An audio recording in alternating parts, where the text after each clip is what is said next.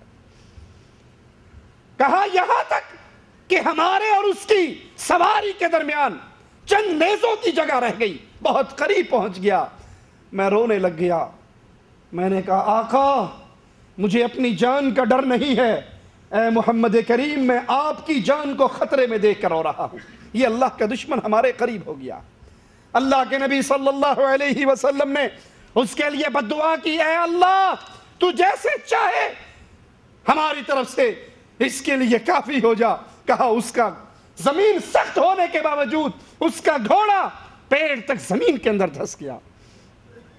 اس نے کہا میں واپس لوٹ جاتا ہوں، میرے لیے دعا کیجیے، میں اس عذاب سے بچ جاؤں، میں واپس لوٹ جاتا ہوں۔ اور نہ صرف واپس لوٹتا ہوں، اس راستے میں جتنے آئیں گے ان کو بھی واپس لوٹا دوں گا کہ اس راستے میں محمد کریم صلی اللہ علیہ وسلم نہیں ہے۔ آپ دعا کرتے ہیں وہ پھر آزاد ہو جاتا ہے، واپس لوٹ جاتا ہے۔ 17 رمضان 2 ہجری معرکہ بدر برپا ہوا، قریش کو شکست ہوئی، جنگی قیدی آئے۔ اللہ کے رسول صلی اللہ علیہ وسلم نے اپنے صحابہ سے مشورہ لیا ان قیدیوں کے بارے میں کیا کیا جائے۔ ابو بکر صدیق رضی اللہ عنہ وردہ کہنے لگے اے اللہ کے نبی یہ سب عزیز و اقارب ہیں، اے اللہ کے نبی ان سے فدیہ لے کر ان کو چھوڑ دو۔ جو رائے ابو بکر نے دی وہی رائے محمد کریم کو پسند آئی صلی اللہ علیہ وسلم۔ اس غزوہ کے اندر ابو بکر صدیق رضی اللہ عنہ وردہ اللہ کے نبی علیہ السلام کے ساتھ، اور آپ کی حفاظت کی ساری ذمہ داری ابو بکر صدیق نے اپنے ذمہ لی۔ 8 ہجری رمضان میں مکہ فتح ہوا۔ ابو بکر صدیق رضی اللہ عنہ وارضاہ کے والد ابو قحافہ اسی روز مسلمان ہوئے، ان کو اللہ کے نبی کی خدمت میں لایا گیا تو آپ نے فرمایا ابو بکر ان کو یہاں لے کر کیوں آئے ہو؟ یہ بزرگ ہیں، بوڑھے ہیں، ان کو یہاں لے کر کیوں آئے؟ میں خود ان کی خدمت میں جاتا، ان کو یہاں لے کر کیوں آئے؟ میں خود ان کے پاس پہنچتا۔ رجب 9 ہجری میں جب تبوک کا غزوہ پیش ہوا، اللہ کے رسول صلی اللہ علیہ وسلم نے اپنے صحابہ سے جہاد کے لیے چندہ مانگا، مال کا سوال کیا۔ شدید گرمی کا سفر، طویل سفر، صحابہ اپنا مال لے کر آ رہے ہیں۔ حضرت عمر رضی اللہ عنہ وارضاہ کہنے لگے میں نے سوچا آج نیکی کرنے میں میں ابو بکر سے سبقت لے جاؤں گا۔ میں نے اپنے گھر کے سارے مال کو اکٹھا کیا، پھر اس کو تقسیم کیا، آدھا مال اپنے گھر والوں کے لیے چھوڑ آیا، آدھا امام الانبیاء کے پاس لے آیا۔ آقا نے پوچھا عمر اتنا یہاں لائے ہو، گھر والوں کو کیا دے کر آئے ہو؟ کہا آقا آدھا آپ کے پاس لایا ہوں، آدھا گھر والوں کی ضرورت کا چھوڑ آیا ہوں۔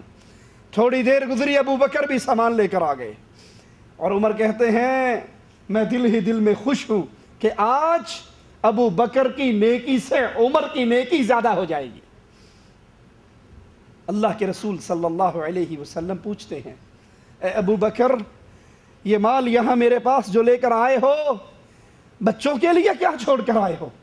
گھر میں کیا دے کر آئے ہو؟ کہا آقا ابو بکر کے گھر میں جو کچھ تھا وہ آپ کے لیے لے کر آ گیا ہے، اور اپنے گھر میں اللہ اور اس کے رسول کی محبت کو چھوڑایا۔ عمر کہنے لگے مجھے یقین ہو گیا میں زندگی بھر ابو بکر سے نیکی کے میدان میں آگے نہیں بڑھ سکتا۔ اسی لیے تو مومنوں کی ماں عائشہ اپنے آقا کے ساتھ ایک چمکتی ہوئی رات میں کھلے آسمان کے تلے لیٹی ہوئی، آسمان کے چمکتے ہوئے ستاروں کو دیکھا اور دل میں سوال آیا، اپنے آقا سے پوچھا یا رسول اللہ صلی اللہ علیہ وسلم کیا کوئی ایسا انسان بھی ہے جس طرح آسمان کے تاروں کو کوئی گن نہیں سکتا، اس کی نیکیوں کو بھی نہ گنا جا سکتا ہو؟ آپ نے کہا ہاں صدیق کی بیٹی ہے۔ فوراً پوچھتی ہیں آقا وہ کون ہے؟ اور دل میں یہ ہے کہ نام میرے بابا کا لیا جائے گا۔ آپ فرماتے ہیں صدیق کی بیٹی میری امت میں خطاب کا بیٹا عمر، اس کی اتنی نیکیاں ہیں جتنی آسمان کے تارے ہیں۔ فوراً کہتی ہے یا رسول اللہ صلی اللہ علیہ وسلم، میرے بابا ابو بکر کی نیکیاں کہاں گئی؟ میرے بابا کی نیکیاں کہاں؟